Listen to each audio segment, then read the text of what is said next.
back, everybody. It is a special podcast today. We have brother Chad Nash from the Texas district with us today.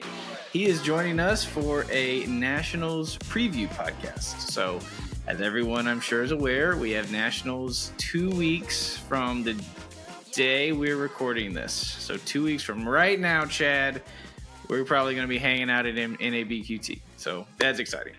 In between that, I'm going to be at the Junior Nationals in Branson with my two daughters who are quizzing. So I'll see you there too. Oh yeah. That's true. Your dad is an official, correct? Yep. Yes. And do you help out at all, or you just hang out?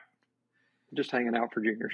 Well, that's fun. Well, I'm just going to be dad because we're going to be taking care of my 1-year-old daughter Viviana that whole week, and then for senior nationals, I will be coach, and my wife will be mom because she's going to be coaching for juniors, and I'm coaching for seniors.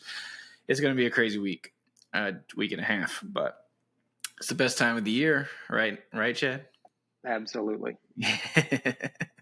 All right, so Chad, tell us a little bit about yourself. What is your Bible quizzing story?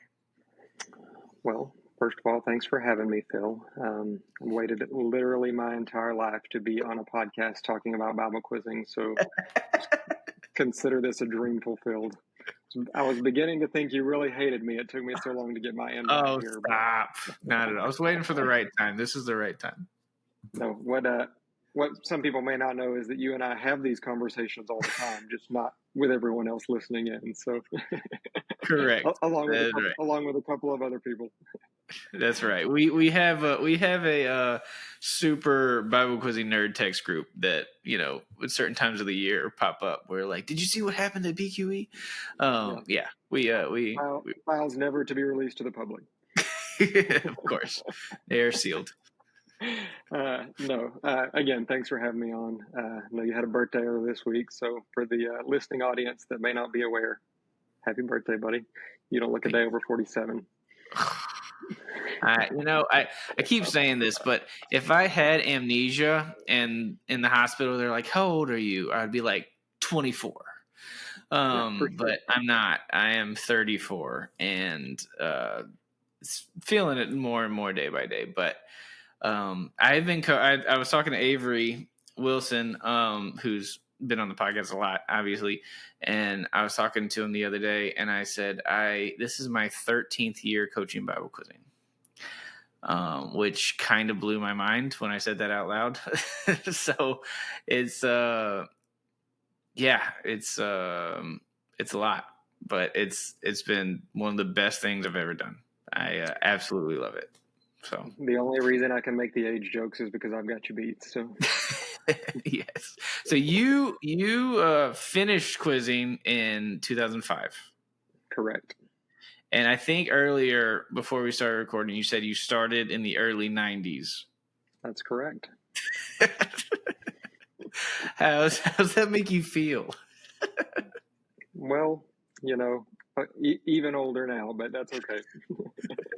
No. Well, before we get into all that, I'll just start at the beginning. How's that, Phil? That's perfect. My Bible quizzing origin story, as it were. Our pastor, this was late 80s, early 90s, our pastor had seen Bible quizzing at General Conference a couple of times. Back in those days, the Bible quizzing Nationals was held at the same time as General Conference. So people that were there for General Conference would actually wander in and out at different times and be able to watch the quizzing and that kind of thing. And so he had seen that, and it was definitely something that he was interested in.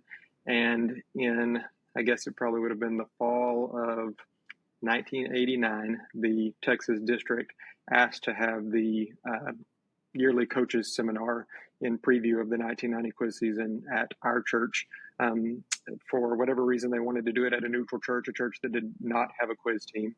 And so Brother Davis, our pastor at the time, asked someone from our church to sit in on the meeting just so that we had representation in case they had any questions, anything like that.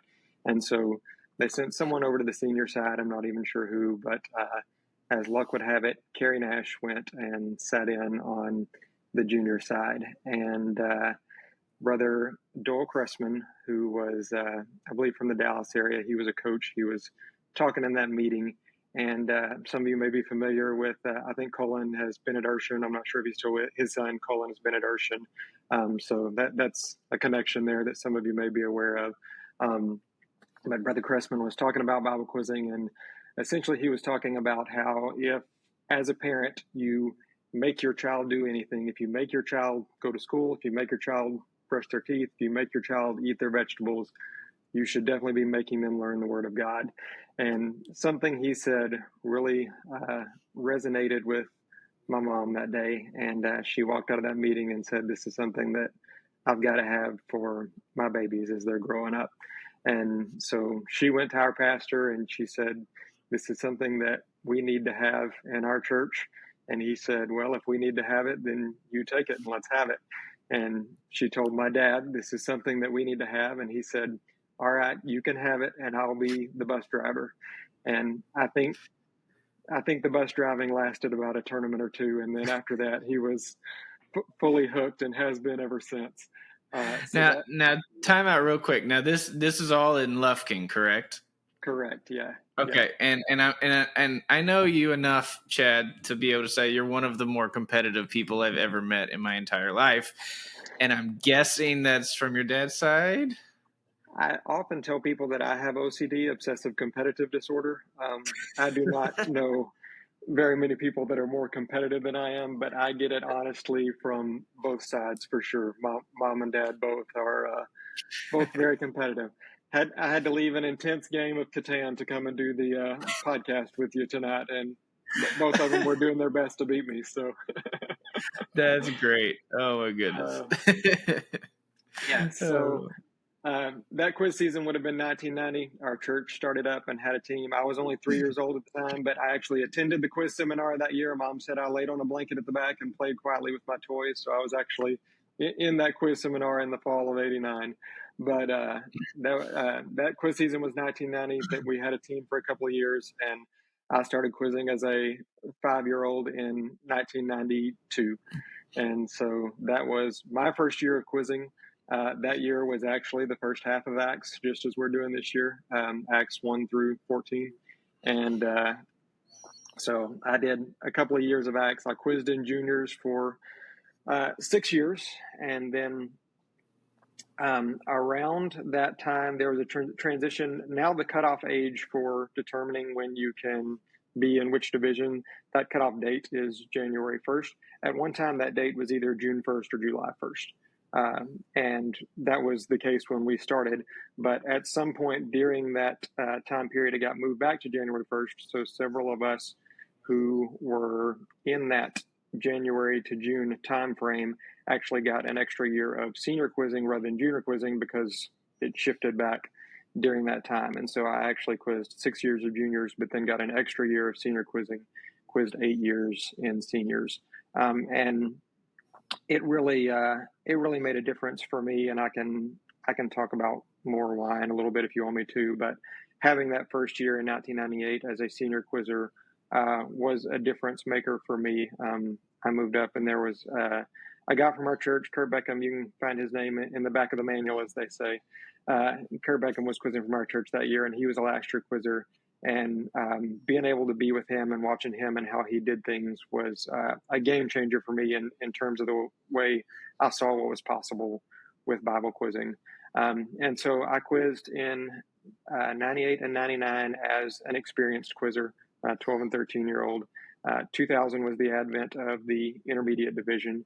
And so quizzed intermediate in 2000, 2001, and then back up and got 4 more years of experience from 2002 through 2005. And then I've been involved ever since trying to help out on the district level with Brother Strawn. Obviously, most people who watch this podcast will know who he is, the intermediate division national quizmaster.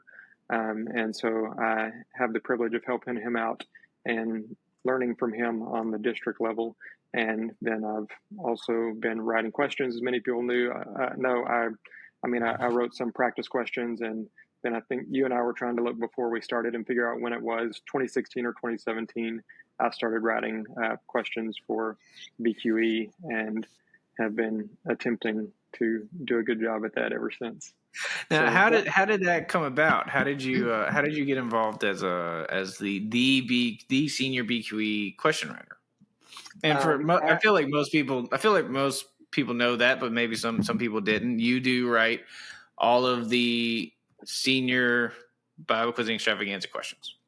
I do. I actually do not write for a lot of tournaments throughout the year, and that is intentional. I am not saying I'm always good at it or always perfect at it, but I do my best to at least follow the Faubert style of question writing, as I know you do. And I feel like I'm fairly maxed out in terms of questions.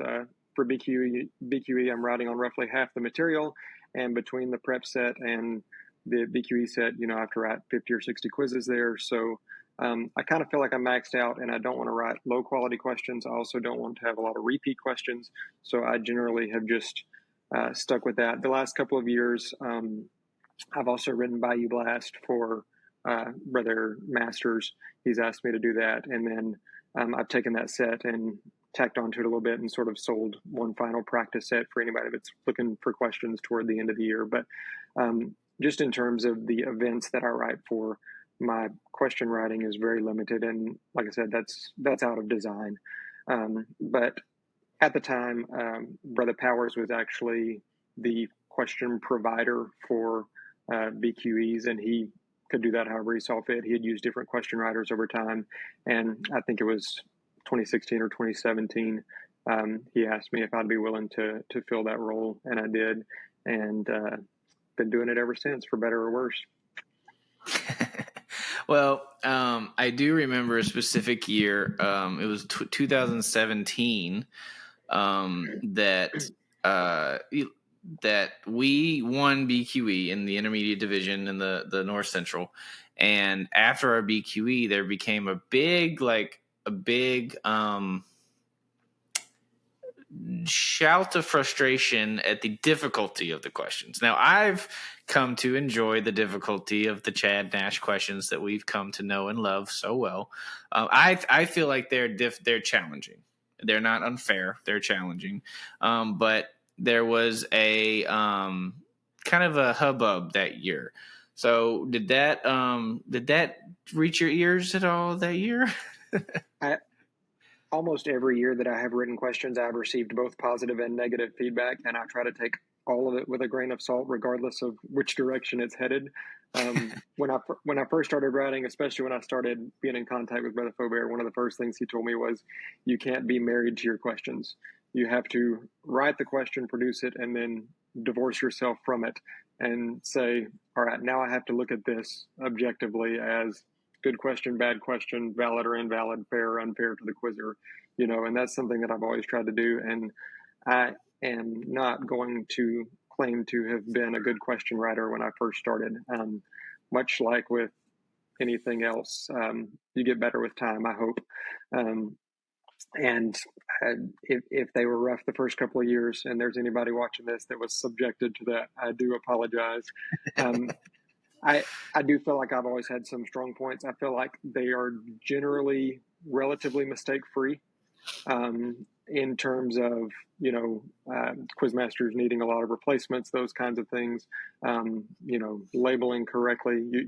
As a question writer, you make a quizmaster's job much more difficult if he can't be confident in the validity of your questions. And so I feel like that's one of my strong points.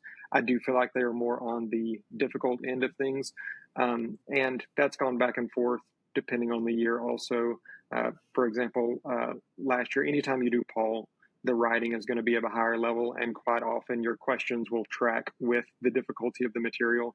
So if the material is more difficult to learn and more difficult to understand, and we're writing our questions as a basis of understanding for the material, the questions are naturally going to be more difficult. And I think that was very apparent last year.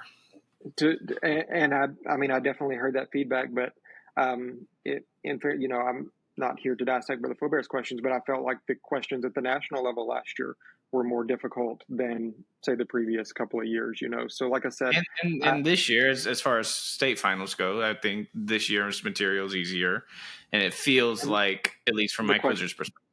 Yes, the questions felt easier than what we saw last year. I feel like, and I mean, I felt like my set was the same way. I heard a lot of positive feedback this year. Like I said, I'm sure there was negative feedback also, and I mean, I'm not sorry about all the text messages, Chad.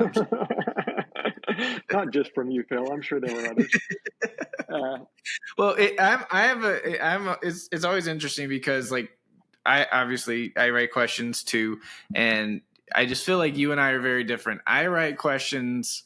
I don't know how I write questions, but I feel like you write questions like a math teacher writes questions, and you see like and we're different. We're very different, but I think both of us are obviously chasing the national standard. We're trying, but no one's gonna quite get in someone else's brain 100% and look at a verse and write the exact question with the exact setup and everything. But there are a lot of you can do your best to be like Brother Faubert. No one is going to be Brother Faubert. Of course. But there are some standards I think that we both strive to abide by. We try to be fair. We try not to write burn questions. We try to if there's a 50-50 choice that the quizzer's going to have to make after the point where they should be interrupting, then we try to put that on the front end of the there's just little tendencies that we try, and I do appreciate your consistency, and it is always interesting, but it's always fun. No one's going to be perfect. I'm sure there are bad questions in every set, and other than Brother Faubert, I probably talk to question writing with you about more than anyone. And quite often, we will talk to one another about a question that you have written or that I have written, and one or the other of us will say, you're right. I should have put that there, or that makes it too difficult. And obviously, if we had seen that when we were writing it, it wouldn't have happened that way. But sometimes Right. we don't catch it until afterwards, and that's just the way it is. As far as just wanted to kind of put a bow on this. As far as the question difficulty goes, especially since BQE is now an NABQT qualifying tournament, for me, that should be the standard is the teams that are excelling at that level should be the ones that are the most prepared. And if nothing else, like I said, are they difficult? Yeah, absolutely sometimes. But in general, I see that the teams that are the most prepared are the ones that are coming out on top there. So, I mean, you can qualify at district finals over Brother Faubert's questions, or you can qualify at BQE over Chad Nash's questions. And if those two are not equally possible, but both a possibility, then the difficulty level should be as close to one another as possible is sort of my thought process there. Well, I can respect that. Yeah. I do always enjoy chatting with you about questions for sure. And it's, and if anyone throws a lot of shade at question writers, I would just encourage you to try writing because it is not easy. And not only is it not easy to write, it is something that you can grow in for sure, but it's also the marathon of the amount of questions. Because when we write, and I know you do this too, it's not like we look at a verse and we write a question. We're having to look at different translations of the text, make sure that we truly understand exactly what the verse is saying, that is a why. Just because it has the word for doesn't mean that it's a why. That is that these things do modify each other so that this question is valid. So it takes time. It can take a lot of time to write as much as we do. Yeah, you and I could probably write 5 or 10 perfect quizzes, but very rarely do we get the opportunity to write 5 or 10 quizzes. Like I said, we're usually writing 30 or 40 or 50 or 60 or whatever it is, and it can be exhaustive. I did write more this year. It was actually this year. I don't know if it's just because I love the Book of Acts, and it's just an easier text, obviously. But I wrote a few hundred questions more than I have. It's always interesting because I almost don't need that many on the back, 100, because I'd mostly write tournaments January, February, March, May. Like those are my tournaments, Obviously I did do a TOC this year, so that was fun. And I had plenty of the later stuff, but it's always interesting to see how things lay out. But And we do write differently. So just so everyone knows, I start on 1 verse 1 and I write as many questions as I can.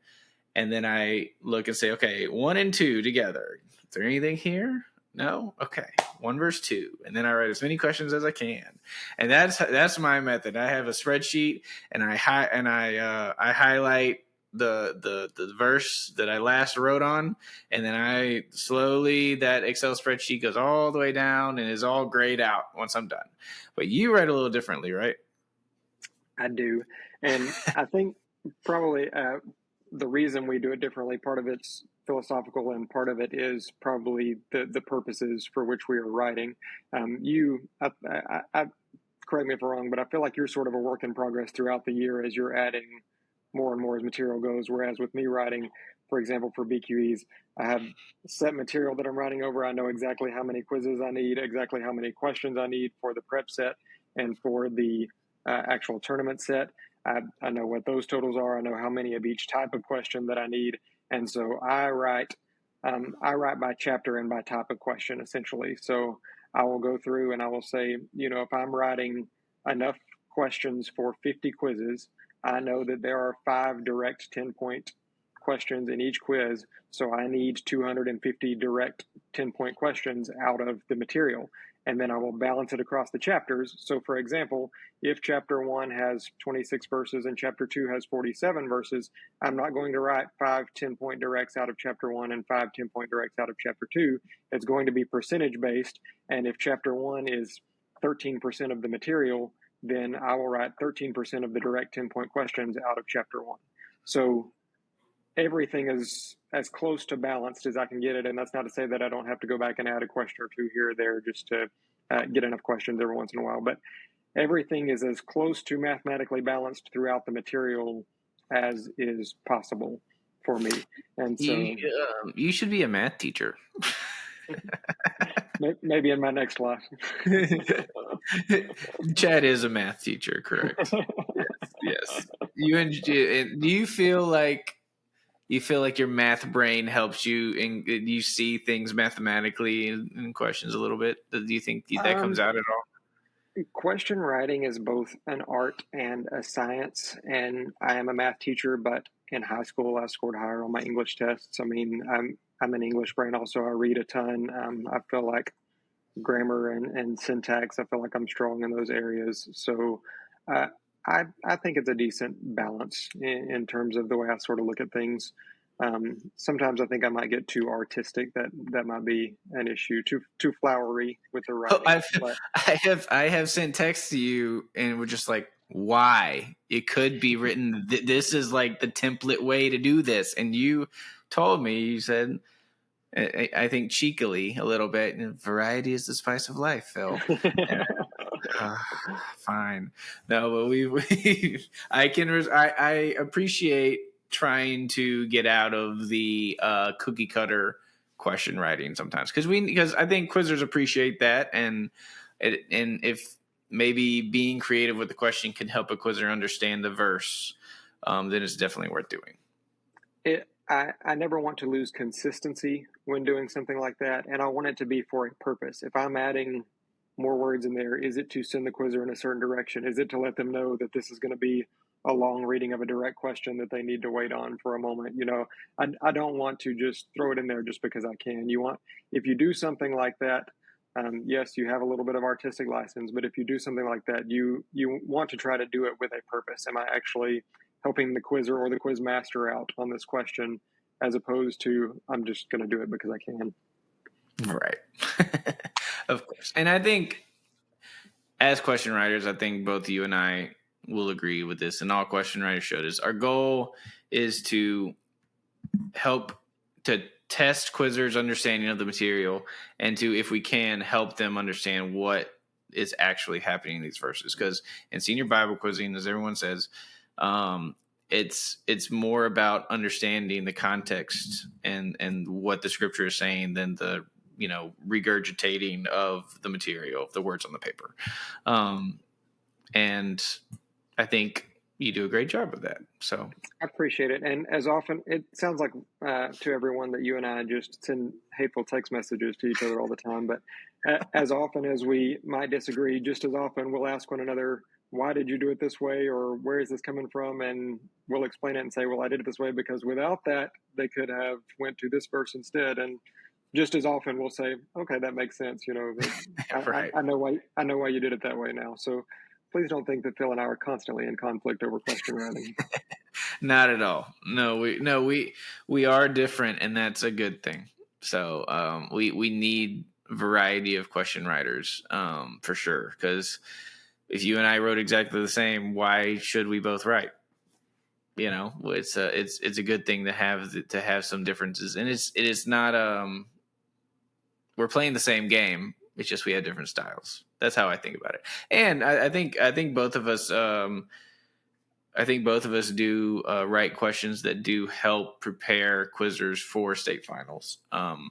As much as we can, we do our best to do that, and we're not perfect, but I think we both have concepts in our questions that help kids transition easily. So, like one tough concept that I think of when I think of Faubert questions, and I'm sure a lot of quizzers that are preparing for nationals have come into this. In the verse preceding the one that concludes with the phrase blah, blah, blah, to what does this refer? Like, that is a very Faubert, to me, that's a very Faubert style question that that both of us try to implement, because when we have a question or they're going to see this, quite like Russ is probably going to write this type of question. We want to make sure that our quizzers see that type of question a couple times before they get to state finals. So when they encounter something like that, it's not like it's written in another language, right? Right.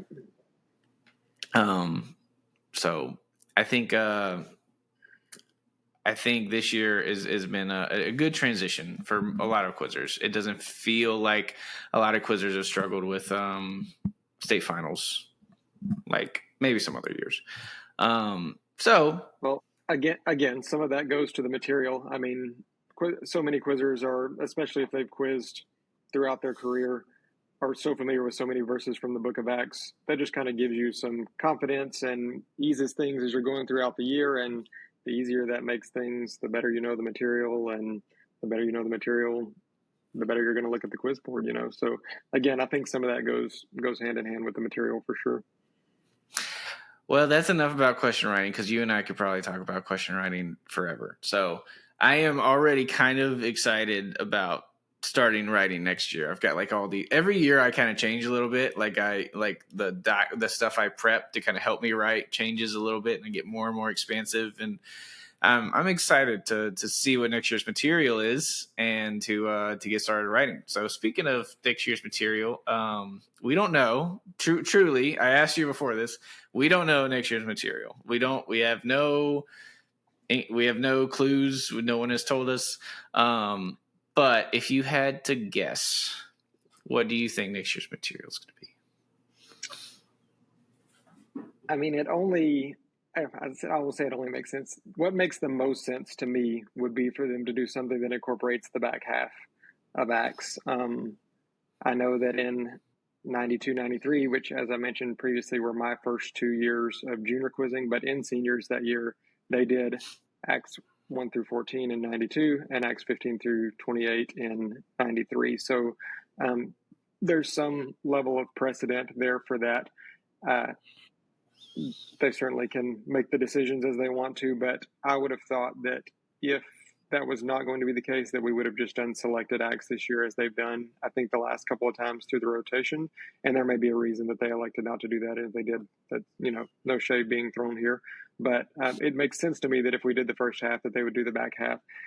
Now, I know that one thing that you and I had talked about, that you had mentioned to me when we were talking before we started recording here, you don't feel like that's enough material. So 15 through 28 is how many verses? I believe it's around 470, if my math was correct. So you can either just say we're going to have 470 verses this year. I think when we do Romans, it's something like 450 or something like that. So it's even shorter, but the verses are longer. So kind of a give and take there. So you could just say it's going to be a shorter year this year, or, we've seen it recently. I think when we did Proverbs, they had just a few selected verses pulled from, what was it, First Kings, Second Kings, I think. Second Kings, and maybe Ecclesiastes too, I'm thinking. I think, yes, I believe so. I may be mismatching my years there, but we've seen it before where you had essentially a study, but then a few verses pulled from a couple of other books. You could see something like that, another 30, 40, 45 verses from somewhere else. We talked about maybe the possibility of, with Luke being the writer of Acts, maybe those come from Luke, something like that. So I don't know. Like I said, to me, that makes the most sense. I know we've been on sort of a 7-year rotation of sorts with a couple of wild card years mixed in there also. But I don't know if we came to a conclusion on this. Next year should be where in the rotation?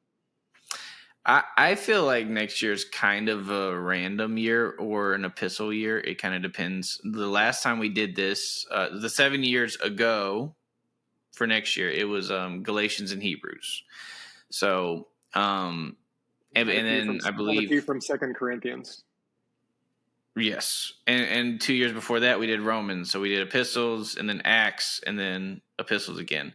So it could be, in my opinion, it could be anything. It could be Acts. It could be, last year I had a theory that it was going to be Revelation.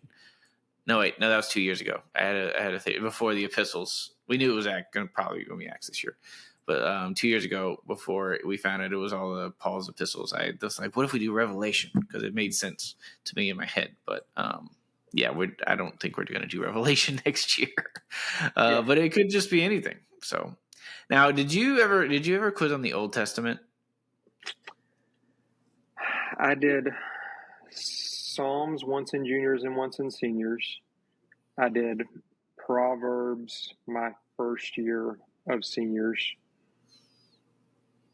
And then obviously some selections in doctrine. But so you missed the Heroes of the Faith year? Okay. I heard there's a lot of people that struggled that year. I would not have said I missed it. I would have said I avoided it. Yeah. My understanding, my brother Chance was still quizzing at that time. So obviously I was still fairly plugged in. My understanding is that that's one of the most difficult material years that we've had. And probably a reason we haven't done it since. Yes, for sure. It seems like I love the idea though. I love the idea of it, of the heroes of the Old Testament and going through, but difficulty will be quite challenging. For sure, but I don't mind them branching out and trying to do some different things. I mean, in those, like we said, there's a couple of wild card years.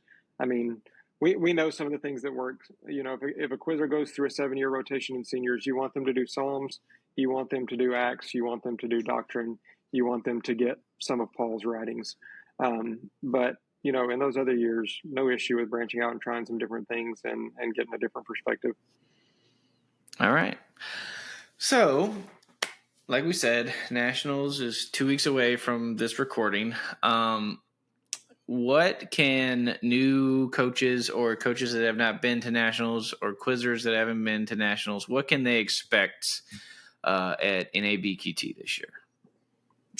Well, where do we start? Well, they can expect to see your smiling face in one of the experience sessions. So first of all, I'll be an official this year, judging in session C with Brother Tim Jacobs, and then general session I'll be at the judges table as well, operating as the recorder. So yeah, they will get to see me. I do apologize for that, but you'll get to see lots of wonderful people as well, like Phil here. Expect to see lots of good quizzing. And this is something that you and I had discussed briefly, but I would encourage, especially if you're a new team or a very inexperienced team coming, or a team that hasn't been there a lot before, let Nationals be a great experience for your team and try to get the full experience. I mean, you want to do everything. When it comes time to quiz, absolutely be focused on quizzing.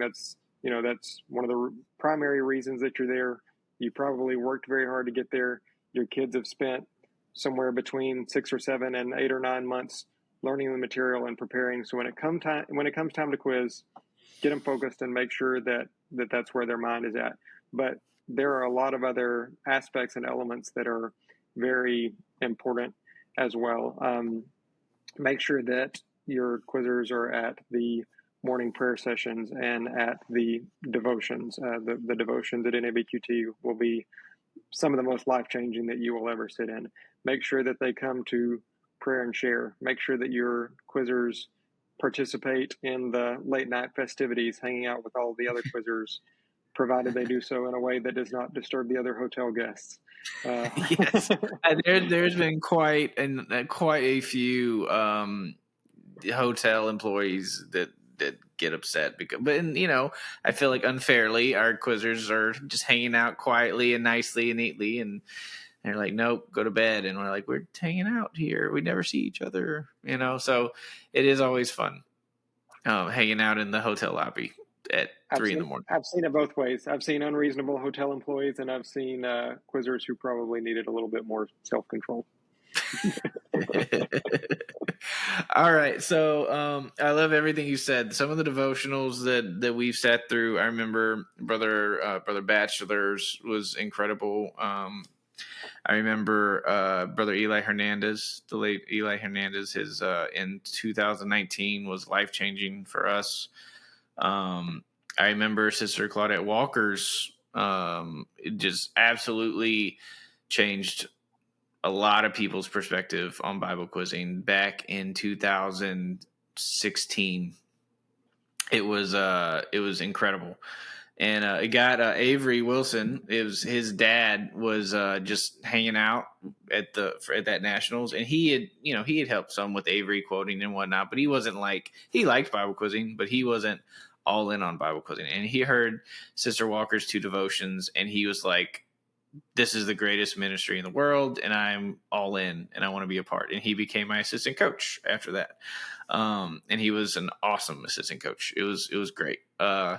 So please make sure you're at the devotionals. Make sure you get a good seat. Make sure you're locked in. And it's hard whenever you've worked so hard for competition, and it's like, yeah, I know you quiz right after the devotional, but you need to not think about that, and you need to be plugged into this devotional. I mean, that's difficult, obviously, but do your best to compartmentalize the competition and set it to the side for a little bit, which we all need to do in aspects of quizzing, right? When we're hanging out with friends, when it's time to quiz, we need to be locked in and focused and ready to quiz. But when we're not quizzing, we need to be locked in spiritually. We need to be fellowshipping with our brothers and sisters, and we need to be just enjoying Nationals as a whole.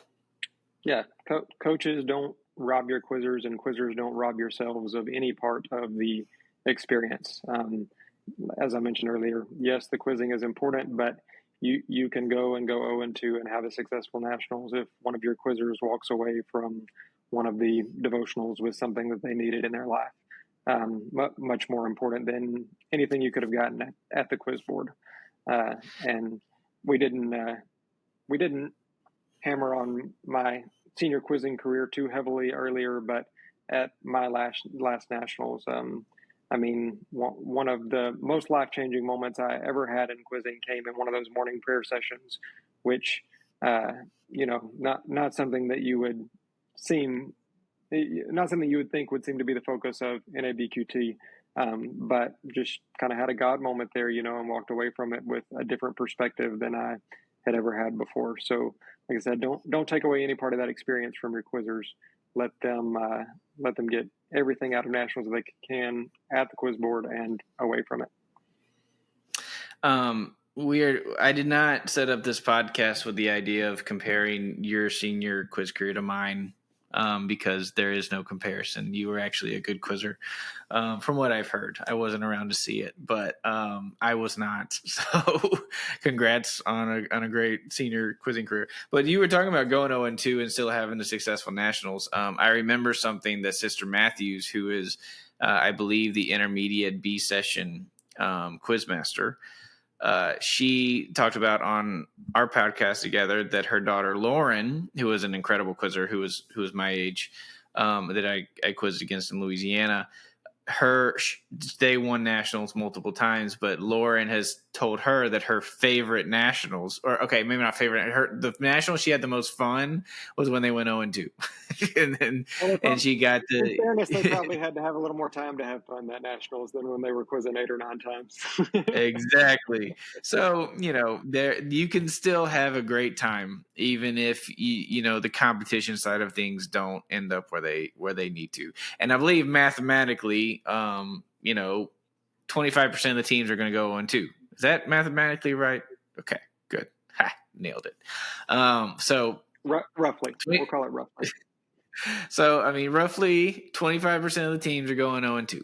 And that's just how double elimination tournaments work. And that doesn't mean that that nationals is going to be not going to come out of it. I think that I think God has shown me time and time again that God cares a little bit about who wins and loses every once in a while. And sometimes there are lessons that can be learned through winning and lessons that can be learned through a loss. And I've learned plenty through both over the years. But take the opportunity, if you don't meet your goals, to try to learn the lessons that God has for you. And we also like to say we either win or we learn. So you try to learn through the losses. But speaking of goals, have some goals going into nationals, right? That's something that you definitely need to have. We're speaking to teams that haven't been to nationals before, potentially, but go in with some reasonable, reachable goals that you feel you guys can reach, and go for it and take it as seriously as you can.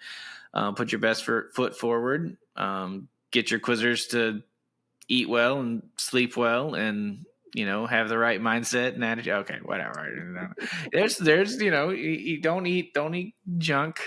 I actually earlier this year, I actually thought about it earlier today, but we were at a tournament this year, and we went to lunch at a little place, and one of my quizzers got a chicken lunch of some sort, and apparently it was not okay, and she got quite sick in the middle of a quiz later in that afternoon. And so I just my paranoid, overstimulated quizzing brain that is happening right now and preparing for nationals just thinks like, I really have to care. I really have to watch what my quizzers eat for lunch on quiz days, because that just can't happen, right? That can't happen. Everything you cook is going to be everything you eat is going to be overcooked, and we're going to be avoiding any food poisoning. But I digress. Any other? Sorry, go ahead. I was just going to say, I like what you said about setting goals, and no one is going to know your quiz team better than you, so you know what those goals should be, whether it's winning a first place trophy or, hey, we want to go and get some experience and make some connections. I mean, one of your goals as a coach or a quizzer should be make some connections with other people that can help our quiz program moving forward, especially if you come from a smaller district or a district that is not always represented at NABQT, doesn't have a lot of teams in it.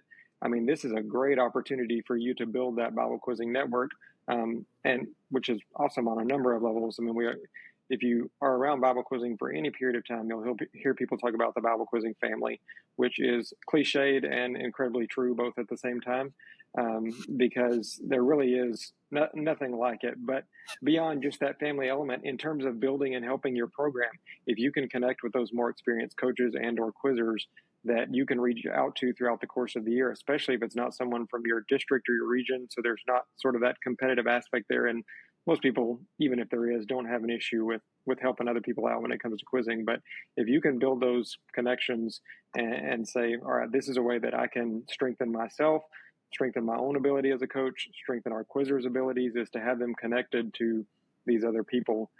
That's a great tool that you can use there at nationals, is to build those connections with other people.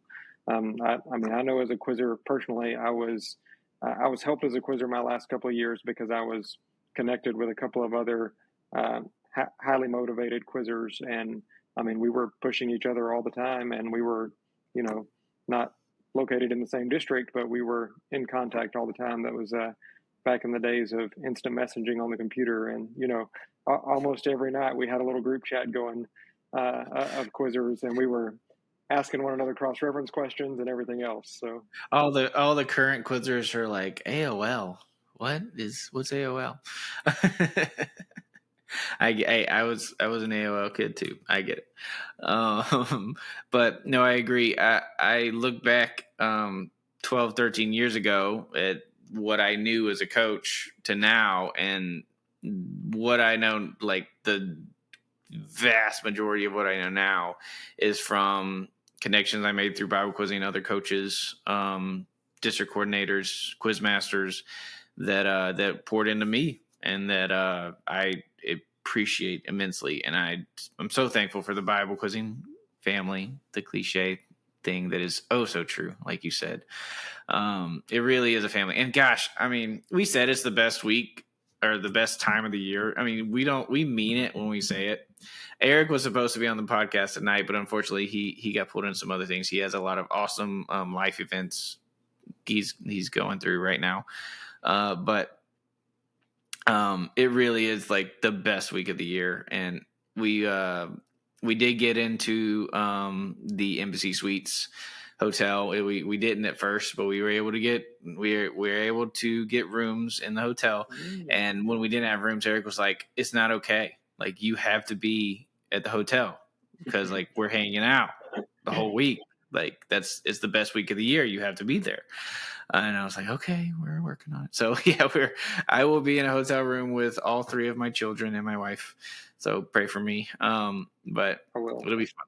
My daughter, I have a 10-year-old, an 8-year-old, and a 1-year-old, and my two older girls are quizzing, and then they get to just run around and have fun for senior nationals. So they're gonna have a ton of fun, and I love that they get to connect with other quizzers and other districts, and I want my kids to be friends with all of these kids that are at nationals because they're the best kids, in my opinion. As I'm biased. I'm quite biased, but Bible quizzers are the type of kids that you want your kids to be lifelong friends with. So some of my longest lasting friends come from Bible quizzing and from nationals, I'm guessing. Absolutely. Well, some of those guys I was talking about that we were up talking Bible quizzing at all hours our last couple of years. I mean, the three of us were 1, 2, 3 Quizzer of the Year voting that year, and certainly could have allowed the competitive aspect of that to get in the way of things. But I was best man in one of their weddings, and he was in my wedding. And actually, the weekend after nationals, the other one is nationals this year. The other one is getting married, and I'm going to Georgia to be in his wedding. So he will actually, as far as I know, be at NABQT. Calvin Fisher's coaching the team from Atlanta West there. So I'll, that goes all the way back to our quizzing days. So you'll make some of your best friends in Bible quizzing. That's awesome. Some of my best friends are through Bible quizzing, that's for sure. I don't know what I would do without it. So, and I am so excited. It's been I kind of get obsessive a little bit preparing for nationals. So I'm really trying to have balance in my life and trying to focus on everything else in my life that I have to get done. But I'm coaching highly motivated quizzers and that are working super hard. And when my quizzers are working hard, that means I have this pressure on me that I need to be working hard. Like I have to do everything I can because we've had a motto this year, and I actually have it on my phone. Hold on, let me see if I can get this. Yep. So I don't know if you can see it, but I have I made this. It says "No Regrets," and it has the Senior Bible Quizzing logo for this year. And that was a reminder. I was like, no, I'm not going to have any regrets this year. We're going to prepare. We're going to do everything we can. And if we go 0-2, okay. No, we're not going to have any regrets. We're going to do everything that we can. We're going to control what we can control. And we're going to do our best. And then we're going to live with the results. That's been my motto all year. Anytime I'm working with teams or quizzers, which I do a little bit here and there, especially in advance of nationals and prepping for that, anytime I'm working with them, that is something that I try to push on them is, if you get there and someone is better than you, someone out quizzes you in any given game, or you hit a question that you feel like there was nothing else I could have done there. I did the best that I could with it. You can take those kind of losses and walk away, but you don't ever want to walk away feeling like you lost because there was something more that you could have done. You want to give it your all. I mean, at a very base level, I believe. And, if you're going to do something, especially if you're going to do it for the kingdom of God, you should be doing it to the best of your ability. But even beyond that, just for, self-satisfaction and being able to live with the consequences after the fact, you don't ever want to walk away and feel like, man, I was not as prepared as I should have been, or I didn't do as much as I should have. If circumstances outside of your control is what takes over, there's not anything that you can do about that, but do everything that you can do to be prepared and to be ready. Yep. I agree with that wholeheartely. I also talk to quizzers a lot about like visualizing before you get there. Like I've talked to this with my last year quizzer this year. I just visualize being there because she's been there before, right? Visualize being there and visualize yourself at the quiz board and visualize going 0-2. And accept that, like settle that in your soul, and then visualize winning the whole thing and then everything in between, and just like give it to God, whatever the outcome is, before you even step foot in the building. And then you're not going to let all of the mental hindrances bother you. With it being her last year, and she's been working unbelievably hard this year. I've seen last year quizzers not perform what I would consider their best at nationals, that not even perform to the level they did all year, right? And I think a lot of that is they're saying goodbye to something they love, right? Maybe not completely goodbye, but goodbye to a really big part of it. So, do you have any advice for last year quizzers this year? Man, I think you've really hit on it already. The earlier a quizzer can learn and understand that losing a quiz does not equate to failure. The earlier you can sort of internalize that, the better it will be. And at the risk of talking about myself too much, I think the best I can do here is be anecdotal. As I mentioned earlier, I moved up, quizzed 4 years of experience after I got out of the intermediate division. And the first year that we came back in, I did not have anyone from my church to quiz with. That was something that we dealt with for a couple of years. And so I bounced around and quizzed with several other people. And that year, I actually got hooked up with some friends from Pasadena, 3 guys. We were all, like I said, first year back in experience. So we were all 13, 14, 15 years old. Really didn't know a lot about what to expect, and went to NABQT that year and quizzed very pressure-free. We were, I'm sure we were not always a blast to be around because we were all very, very active. I'm not sure how our coaches put OCD, up with us. Yeah. OCD as you called it earlier. I'm not sure how our coaches put up with us that year, but that was one of the most fun years of quizzing that I ever had, because every tournament was like a party. We just went and we had a great time, and we had no pressure on us. And like I said, we were all young, and went to NABQT and had a good year. In round 1, we beat the team that finished second the year before. In round 2, we beat the team that finished first the year before. And we only ended up with the trophy. I think we finished tied for 9th that year, but just completely pressure-free quizzing. And I went back in 2003 again, quizzing, not the same group of guys, quizzing with someone else who was not from my church, just kind of a situation that was thrown together. And we qualified for nationals anyway, finished 1 game out of a trophy. And that was, unless I'm mistaken, 03 was actually the first year that Brother Faubert was the sole question writer, which, if you quizzers think you have it tough now, for a time period, they went through an era where they had multiple question writers for nationals, and 4 or 5 different people would write of varying styles, and they would dump that all into one database. And it was like Russian roulette. You didn't know which question was going to get pulled out of the bag whenever you hit. And so if you if you think you have it difficult now, I just need you to imagine that. But I think '03 was Brother Fobert's first year to ride, and somebody can correct me later if that's wrong. But I hit on the question to trophy. I hit a Fobert cross reference that I had absolutely no idea what to do with. And I walked away from that quiz and I told myself, I said, that is never going to happen to me again. I'm not going to hit a question that I don't know.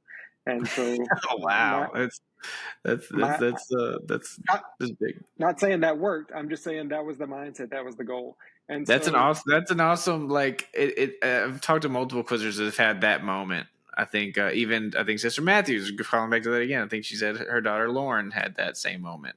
Just like that's not going to happen again, and like I said, I'm them.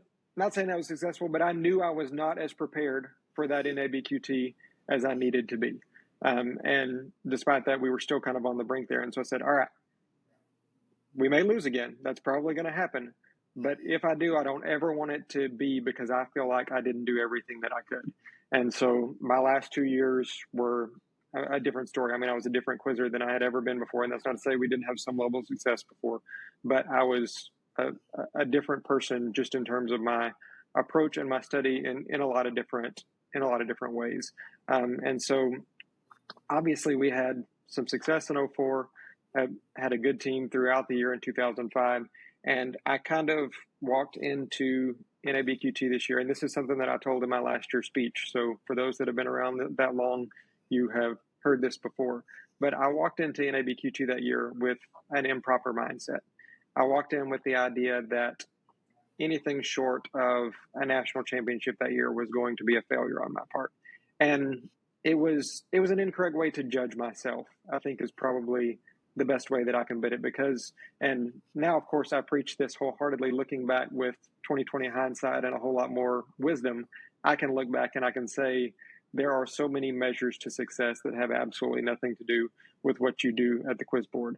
But as I mentioned earlier, at a morning prayer session that year, me and God had a little talk, and he changed my mind about that. And we didn't win nationals that year, and absolutely on a personal level, there was some level of disappointment there, but I was able to deal with it and walk away from that with a much different mentality than I would have been able to otherwise had I not come to that realization. So that was a very long story to get back to the point that we were making at the beginning, which was quizzers, if you can get to, and coaches, if you can get your quizzers to a point where they realize that sooner rather than later, it will make your life and your job a whole lot easier, but it will also make what you're gleaning from Bible quizzing a whole lot more fulfilling, I think. I completely agree. Well, thank you for that. That was awesome. Last year quizzers, take note of that. Well, speaking of last year's speeches, do you have any advice for the ones giving the speeches this year? It is very difficult, especially when you have quizzed multiple years. I understand the difficulty that you have with honing all of that down to within a 3 or 5 minute speech, or however long that it is that they give you. We all understand the difficulty that you are dealing with. I also understand that this, for most of the quizzers, is their one last moment to sort of tell their story. And believe me when I say we want to hear and we want to know everyone's story. I've gotten the opportunity to speak for longer than 3 minutes tonight, so I can say I know what the temptation is there, but realize that you have 20, 30, 40 other quizzers who are dealing with the same thing and under those same constraints, and you also have a captive audience, as it were, of several hundred people who are listening to, yes, you, but also several other quizzers. So do your best to be mindful of that. Again, not that we don't want to hear your story. We absolutely do. I encouraged coaches earlier and quizzers, you've got to be at the prayer and share. You will hear things there that will shape your quiz program, that will change your mentality, that will adjust the way that you look at things and the way that you think about Bible quizzing. So when I'm saying this, don't think that I'm saying we don't want to hear from you. That's not what I'm saying at all. I am saying there is a reason that they have those parameters set up. Be as mindful of that as possible. And again, I'm saying that not to say we don't want to hear your important things. That is what we want to hear, is your important things. We don't want it to get lost in the shuffle of everything else. If every quizzer got up there and gave a 15-minute speech, they would feel really, really good about their speech. A lot of what is life-changing and important about prayer and share would be lost in that moment because of what it would do to the audience, to those listening, to the other quizzers that are waiting, all that kind of stuff. So, like I said, I understand that they're not trying to be cruel or be mean to you when they say we need to stay under a certain time limit here. That's to give you a chance to be as effective as possible with conveying what Bible quizzing has meant to you in a nutshell. Did that make sense? Absolutely, yeah. My advice on top of that, don't make a comment about how many people are in the room. Because everyone gets out there and is like, oh, there's so many of you. No, don't say that. Don't say that. Don't say you're nervous. We know you're nervous. You don't have to say it. Just get up there. And I always try to give advice of having a hook. If you're the 27th speech of the night, there may be a couple of people tuning out. Try to have something that hooks people in some way. And the best speeches to me are the ones that have a great hook and that have a great bow that they tie on to that hook at the end of the speech when they tie it back to the beginning in some way. There's been a number of speeches that have been absolutely brilliant. And what's great is they're also different because it's their own personalities coming out in their speeches. I am very biased, but one of the quizzers I coached for 9 years, Sherwin Newton, I absolutely adored his speech. It still makes me tear up every time that I hear it again, because sometimes once a year I go back and I listen to it. But go back and listen to a couple of prayer and shares, not all of them, but just go back and listen to some, and just take notes a little bit about what you like about the speeches you like and what you don't like about some of the speeches, and make it your own. And vulnerability is not a bad thing. That's the key right there. Make it your own. Be you. Don't think that just because you're up there speaking, and an opportunity that you may not get otherwise outside of that to speak to the quiz community writ large. Don't think that means that you need to do something spectacular or special or anything other than who you would normally be.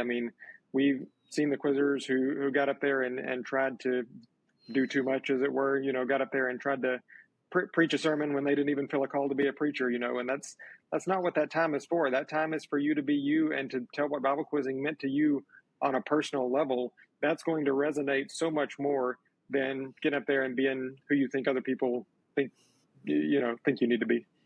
Right. Great advice. So very excited to see prayer and share this year. It's always my favorite night. Easy. Always my favorite night. Even above the great quizzing we get to watch. So speaking of the great quizzing you get to watch, one of my memories of nationals, some of our best runs back a few years ago when I was coaching Sherwin and Avery and Kiara, I believe this was in 2019, we had the pleasure of you staring at us from about 5 feet away the whole time we were in a session. You were the foul judge that year. So, and I had to say I admired your determination to stay standing the whole time, because I believe you refused to sit down the entire time you were foul judging, at least for the parts that we were in there. So that was impressive. That was pretty impressive. I don't know that I've ever been foul judge in split session. So that probably made it a little better if it was only a general session. Doing that for 3 or 4 quizzes at a time is much easier than doing that for 18 or 20 quizzes at a time. Okay, that makes more sense. So you've obviously done quite a few different roles on the national level in terms of officiating in some capacity, foul judging, recording, being a judge, and you quizmaster quite a bit in the Texas district, I believe, correct? So, yes. But on the national level, what are some things you've enjoyed about being involved in that way and seeing it from a different perspective? Well, I mean, as we mentioned, my competitive streak earlier, that still holds true, even though I can't sit at the quiz board anymore. So, but there is still, and I've alluded to this a couple of times already. As much as I've come to realize, and more and more and more as the years go on, the other aspects of quizzing, of course, there is still the competitive aspect of quizzing that appeals to me, and being able to see quizzers who have put in the time, they've done things right, they've prepared, and for them to be able to get up there and show that off, I always love to see that, provided they're doing it with the right spirit, of course, and all that. I love seeing when hard work pays off in any area, but in quizzing especially.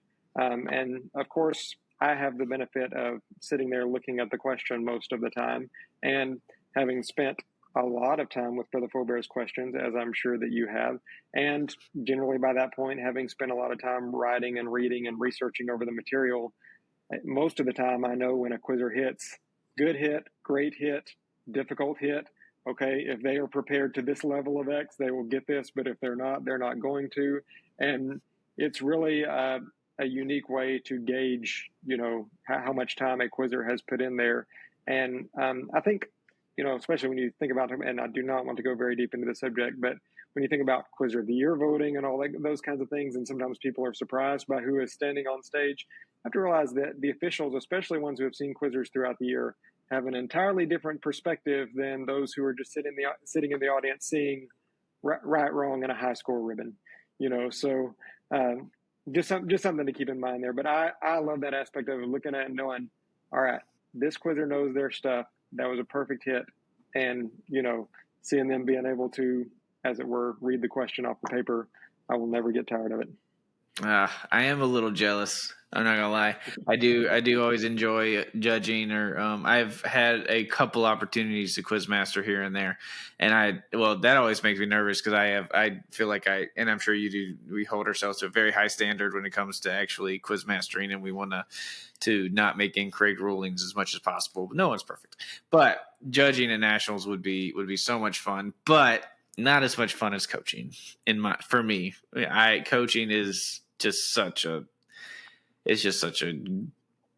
an amazing passion that I have in my life. I'm so thankful for another opportunity, and I don't know how many I'm going to get. I'm blessed to have kids that put in hard work and earn their way to nationals and the opportunity to quiz. So I don't know if I'll always have that opportunity, so I don't take it lightly. So I'm not looking forward to potential years where I don't get to be up there behind the quiz board coaching some awesome kids. Hopefully that never happens, and I'm always coaching or involved in some way. But Yeah, this year, different roles, but different roles: coaching, quiz mastering, judging, whatever it may be, but all very necessary. And I'll also say, I mean, another thing that I love about judging, especially at NABQT, but at other tournaments throughout the year, Bayou Blast, BQE, getting an opportunity to sit with Brother Faubert and learn from him.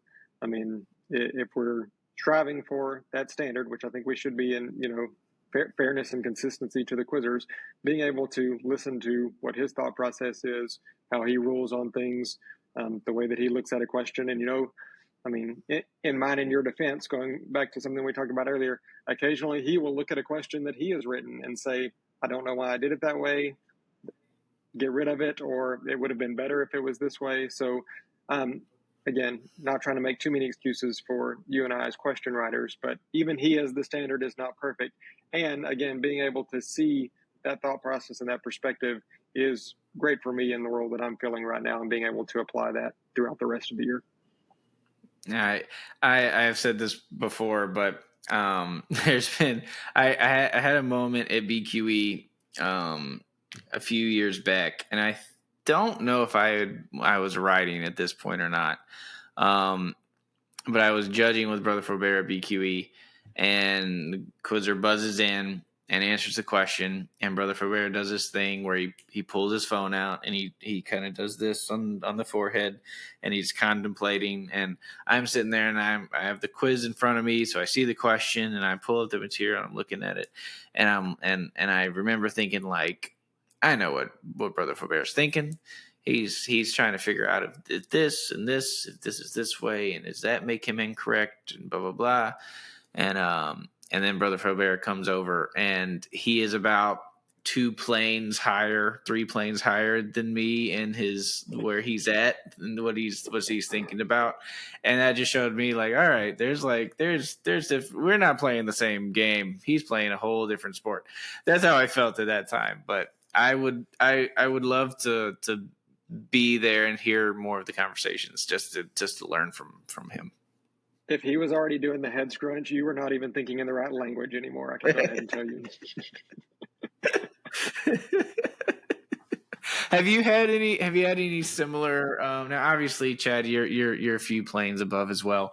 But have you had any similar moments where you're like, "Oh yeah, this is what he's thinking," and it's like, "Oh, actually, no, he's like, this is."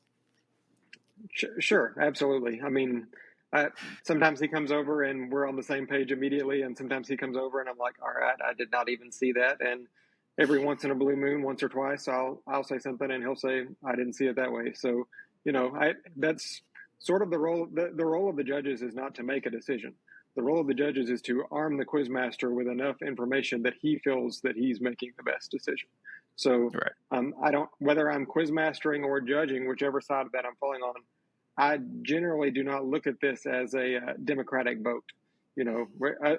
We have 3 individuals here, us as the judges and the quizmaster. We're going to take a vote here as to how we feel this should go. I'm always looking at it.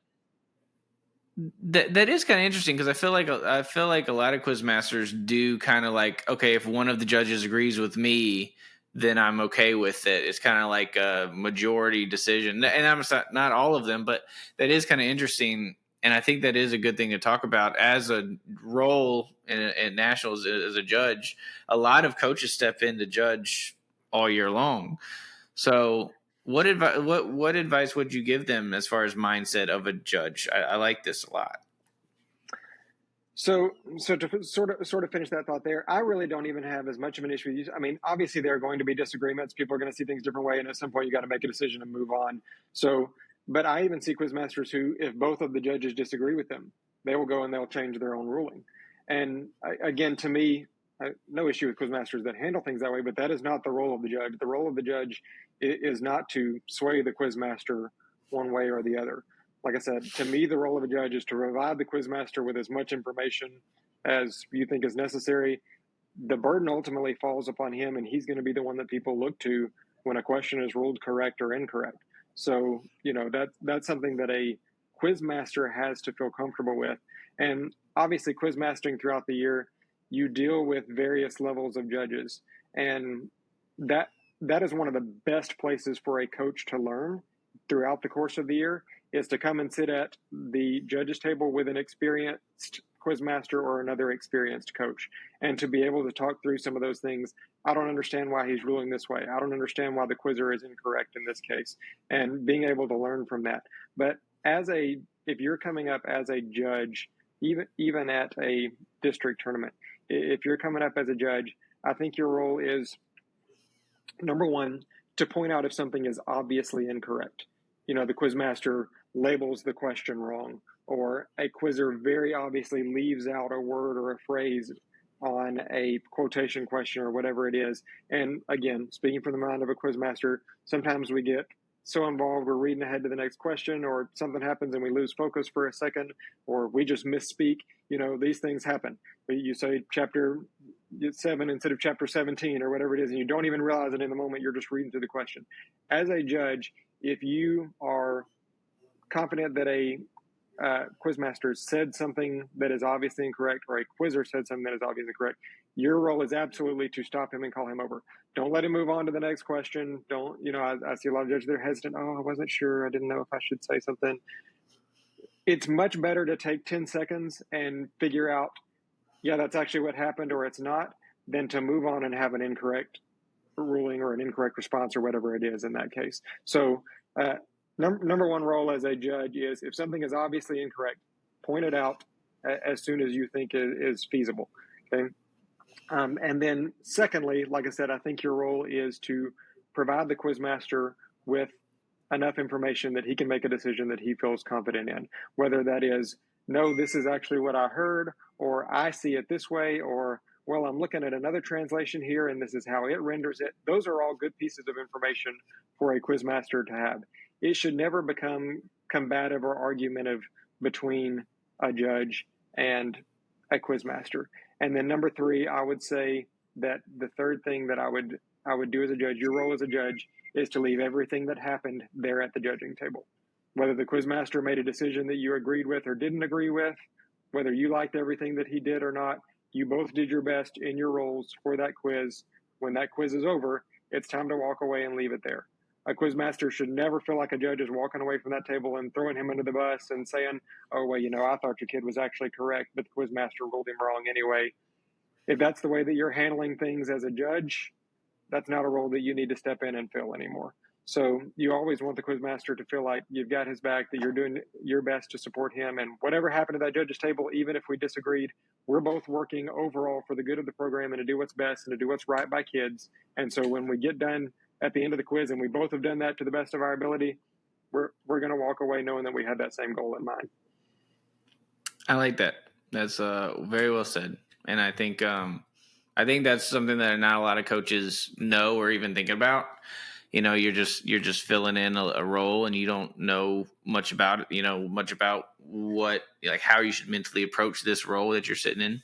So that's good. That's great advice. Thank you. All right. So let's talk about something that you've done in the past for a few years. You typically would do a Facebook post on Coach's Corner around this time of the year to kind of break down some historical national statistics that I thought were interesting. Doesn't get too much into detail, but it's more district level, how districts have done at nationals and what can we can potentially expect from this year. For the history buffs and the stat nerds, this is just kind of something fun. It's not meant to throw shade at anybody, but it's just it's something that's kind of fun to talk about. So do you have any of that prepared for this year? Yeah, I always feel like I have to give a few disclaimers here, and some of them you mentioned already. I'm a stat-minded person, whether it comes to Bible quizzing or anything else. I love my spreadsheets. I have spreadsheets upon spreadsheets, whether it's with Bible quizzing or our league softball or my academic teams at school. It doesn't matter what it is. I have a spreadsheet or 2 or 10 or a dozen that are dedicated to it. So I am a statistical minded person. And I've done it various ways in the past. I've done stuff before nationals, just saying, hey, here's the teams that are coming back. These teams have a chance to do this. This is what we've seen up to this point. I've done post NABQT stats where I said, hey, this team just trophied for the 8th year in a row or whatever it is, And so when we do this stuff, obviously these are just for fun to showcase the hard work of coaches and quizzers and teams and churches over the years. Obviously not intended to insult anybody or leave anybody out or devalue anybody else's accomplishments or anything like that. And obviously we know that God has a hand in all things, and no matter what we quiz into him, regardless of what the stats may or may not say. And I'll also give a quick plug here. As I mentioned on my spreadsheet, I have a whole lot of team finishings, individual quizzer finishings, coach of the year, quizzer of the year, all that kind of stuff. I am pretty thorough all the way back through the mid to late 90s, which is sort of where I came onto the scene. But if you are watching or listening to this podcast and you have pictures or brackets or information or lists of awards or anything like that prior to that time, I would greatly appreciate you reaching out to me and letting me fill out some more of the blank spots on my spreadsheet. That would fill my little heart with joy, let me tell you. That is great. So what I prepared for us today, rather than trying to do anything predictive or anything like that, I just kind of went back and looked at the teams that trophied last year and just kind of looked to see what their status was coming into this year. And it looks like of the 12 trophying teams from last year, every single team will return at least one quizzer to NABQT this year. So wow. no easy outs this year. And just I will not go into specifics here, but just looking at it sort of as a general group, in almost every single case, it is a quizzer that is at the board and hitting. It's not just a sub that's coming back and is a sub on the team again or anything like that. In the case of every single team that trophied last year, just about every team has somebody coming back this year that will be competitive again, obviously. So, quizzers, if you were hoping to lose some of that competition from last year, it doesn't look like that's going to be happening. And this is the experience division you're referring to currently, right? Yeah.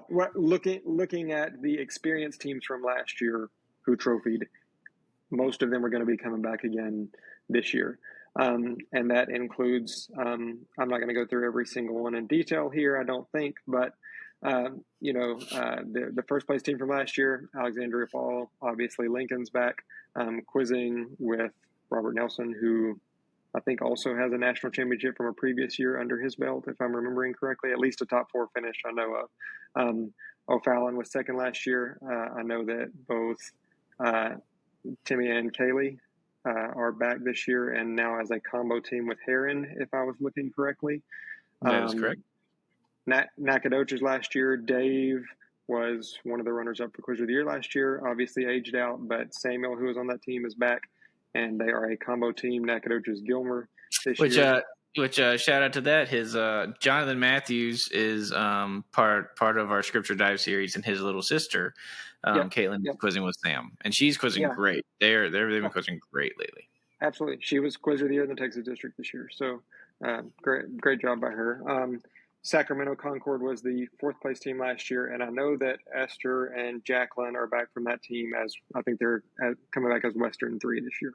So, like I said, you have several of the new Whiteland boys are back, maybe in a slightly different iteration than last year. I think they changed it all year. They kind of switched it around a lot to figure out what worked, and they went with sibling teams, and they're both great teams. I mean, honestly, it would probably be hard with that many boys to kind of have 2 teams that weren't great because they're all great quizzers.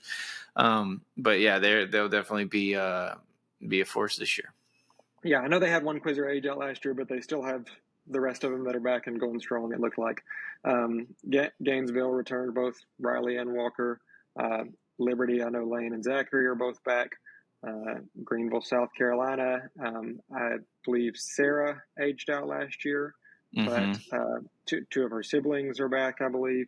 Fuquay, I know Nathan Krause was on that team last year and is back again this year as North Carolina 2. And then Oregon City, Melissa Huffman back again as Oregon 1. So, I mean, I said I wasn't going to go through them all, but that's the 12 teams right there. They're all sending somebody back to be competitive again this year. And then looking at the 12 teams that trophied in intermediate last year, I sort of put it into a couple of different categories here, either moving up, not moving up, or some sort of split. And it looked like there were at least parts of 7 different intermediate teams that trophied last year that are moving up to experienced this year. And so not only do you have the 12 experienced trophying teams remaining, but you have new blood coming up from the intermediate division. At least 7 teams that trophied last year are moving up and hoping to do the same thing in the experienced division. It looked like there were only 3 or 4 teams that were keeping all or the majority of their team in the intermediate division, and that was Ashburn, Virginia, back as Virginia 1. West Monroe, Louisiana, back as Louisiana 3 this year. I know the Raleigh, North Carolina team had at least 1 member who returned in intermediate this year. And then the Denham Springs Brobridge team, if Eric were here, he could speak a little more to that, I'm sure. Yeah. The Denham Springs Brobridge team that finished tied for 9th last year, I believe they had 2 quizzers on that team that are both back this year, but quizzing for their individual churches. So kind of a unique scenario there because they had the combo team last year and do not this year. But that was the situation there. So a lot of good competition coming back, man. And I'm excited to see some really great quizzing. Oh man, I'm just thinking about it. It just makes me both excited and nervous and anxious and exhilarated and tired all at the same time. I'm just it's that time of year. Yeah, But so I know you guys go to a variety of tournaments throughout the year and get to see a whole other subset of teams than I do. I'm mired mostly in the South throughout the year. So you guys move around a little bit there in the Midwest and get to see a variety of teams. I'll let you take your own team out of it here, but if you feel comfortable, who do you feel like is the best experienced team that you've seen throughout the course of the year, just in terms of preparedness and that sort of thing?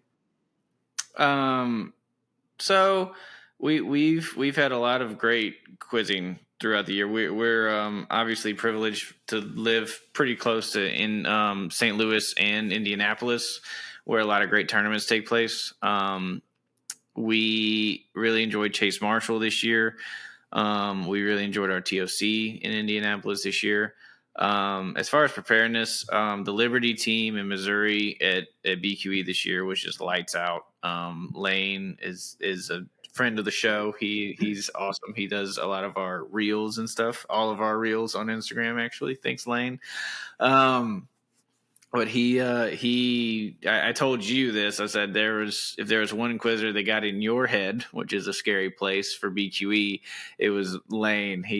Lane really got your questions figured out this year. He was great, very prepared. And then at TOC, same thing. He and those were on my questions, so he did awesome job at TOC. They've been a great team all year long. If there was a regular season champ, I would probably pick them in our area. That's a good way to put it. Regular season champ. Yeah, that's a good way to put it. It's meaningless going into nationals. It doesn't mean anything going into nationals. Once you get there, anything can happen. But I like that wording of just someone who's obviously shown their mettle all year long. And going back to what we were talking about earlier, not applying this to the Liberty team specifically, I'm sure they will do awesome. But if you have had a great year already and you get to NABQT and you don't feel like you perform as well there as you did the rest of the year, all is not lost. Take those victories you had throughout the year and then take those other positives from NABQT outside the quiz board and walk away with your head held high still. Gotcha. If you had a regular season champ from down south, do you think you could pick a team, or do you think that's not appropriate for a judge? Probably, right? Don't make me. Okay, I will not. As a judge, it is your job to remain unbiased. So, absolutely. Way to be. That was a test. Good job. You passed. I passed. Yeah. Well, thanks for coming on the podcast, man. I know it's been a long time. I obviously took a long hiatus with the podcast for a year and a half. COVID really kind of broke a lot of things in everyone's lives. And then we came back and we started the scripture dive, and I had an outstanding group of guys. If people haven't checked out the scripture dives, and they're amazing, and they're not amazing because of me. They're amazing because of Eric and Avery and Logan and Jonathan, and our guests that we had. We had Annalise Delgado, who was amazing. My dad came on for a podcast, which he's my hero. And Brother Faubert came on for one. It was amazing because of them and their insight into the scripture. And I truly hope that it helped quizzers understand the material more, to see the benefits of Bible quizzing from quizzers that have aged out, and how Bible quizzing has led them to gain so much insight and such an ability to cross-reference the Word of God. You learn to cross-reference your material, but we talked a lot about it on our scripture dives, is their incredible ability to cross-reference the Bible. And that's what Bible study is, right? Like you're connecting and it all fits together and incredibly. So those were so much fun. And then obviously I got to do a podcast with Allie Gentry, who was a formidable foe for a team I coached for many, many years. And it was great seeing how she's grown and where she is now that Bible quizzing's over for her, as far as quizzing, and she's coaching now, and Really enjoyed that conversation. Everyone should check it out. There was nobody from her generation, in my opinion, that prepared for nationals as well as Allie. She was the most prepared every single nationals that I saw her quiz, at least. So that was a really fun podcast. And then I was talking to Eric, and I was like, we got to do something before nationals. Who should we have on? And he was like, I don't know. And I was like, well, obviously it's Chad. Thanks for letting me know. Obviously, that was the wrong suggestion because Eric didn't even want to be on with me. So, Oh no, Eric is becoming the youth pastor in Casper, Wyoming. He is super excited about it. He's moving from Denham Springs to Wyoming, and he is high hopes for really kicking off Bible quizzing in the Rocky Mountain District. Which I'm excited about it, man. I am too. If there's anyone that can get the Rocky Mountain District booming and passionate about Bible quizzing, it's Eric Forbes. Well, Super if you excited. go look at the BQ map, and I mean, obviously this would be the case with almost any sector that you looked at. But if you look at the BQ map, we just have this whole wide open area in the Midwest out to getting close to the west of the U.S. where we just don't have a lot of teams. And again, understandably, people are more spread out there, not as many churches, all those sorts of things. But it would be awesome to see some representation from that area and those districts. And as you said, no one better to get that going than Eric for sure. And Absolutely. I appreciate the work that you've done on the podcast. Obviously with the scripture dives and stuff, incredible job there. I encouraged our quizzers from the Texas district. I said, hey, incorporate this into your study time as you're learning the material here, especially if you're having difficulty understanding it, those kinds of things. Definitely something that will help you out coming from the minds of quizzers who have been there and done that, especially. So I encouraged our quizzers to go and partake of those and listen to the podcast with Allie, of course, enjoyed that. Some things that she said about her study habits certainly resonated with me. And so I appreciated that. And yeah, enjoy all the work you do, Phil, really. Thank you. It's fun. It's tough, being. Yeah, I feel like this time of year, every spare moment, I'm trying to work with my quizzers and prepare them for nationals. So the podcast has kind of been pushed to the side this summer, a little bit, but I definitely wanted to get something out here, and I'm glad you were up for the opportunity to jump on here with me and to have fun. Yeah, man. So. Any last words for our quizzers or coaches that may be looking at this and getting ready to head out here in the next few days? Yeah. Bible quizzers, these next 2 weeks are important, but make a push, do your best, and then when you show up to nationals, be ready to have fun and just give it your all at the board and give it your all the whole week. Like we said, go to the devotionals, pray and share, make friends. Don't be shy. Get out there and connect with people. You have something in common with all of these Bible quizzers. You're a Bible quizzer. Go connect with people, and pull people in. So pull in the wallflowers for you socialites that love being in the middle of everything. Pull in some of the ones and get them out of their shell, because some of those people are the best people. And then for all you boys out there, ask that girl to the banquet. Go for it. Go for it. You know who I'm talking to. I'm talking to you. I'm talking to you, kid. Come on now, ask her. You can do it. No, the banquet's fun. The banquet's fun. It's always just a great, cherry on top of nationals. I enjoyed Taylor Faubert. Has done an amazing job with the marketing and the media and the pictures and everything, and having like the PowerPoint of all the pictures through the week. And it was just such a just fun getting to see all the fun pictures that they take throughout the week. And then 2021, Eric winning the intermediate coach of the year, and then Darren Venus, who's my mentor in Bible quizzing and my hero, winning experienced coach of the year, and then Avery, my quizzer, winning quizzer of the year. That was the greatest banquet of all time for me. I was just ecstatic. All my people were rewarded for their hard work, and it was just it was so much fun. I'll never forget that. If quizzing were a sport, you would have retired at the top right there. We've had success, and I've been blessed to get. I've been blessed to be up there to receive honors at the banquet, which I'm super appreciative for. But nothing will top seeing like your favorite people up there, and like I'll take that 100%. I'll take my quizzer winning over me 1,000 times out of 1,000. It was so cool getting to see everybody up there.